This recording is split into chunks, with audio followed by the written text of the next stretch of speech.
Jack Farmer here, backstage, being joined by Invictus, Khash, and Prince Nana. Now, Prince Nana, you've been away for a while, and a lot has happened. Do you have anything to say about your absence? Of course I have something to say about my absence, Jack. Prince Nana has been taking care of business for the embassy as usual. I've already apologized to my guy, Invictus Khash. But let's not get it twisted, my friends.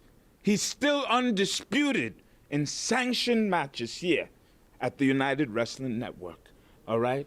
But also, I'm gonna be making a huge announcement for a big debut that's going to send shockwaves throughout the wrestling business. I guarantee you that, my friend.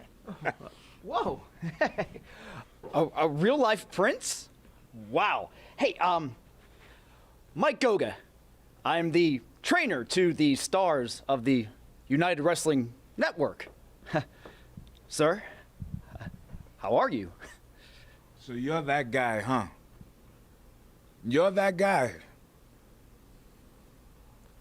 Well, you know what? I have something special for you. Your guy, let's put him in a match.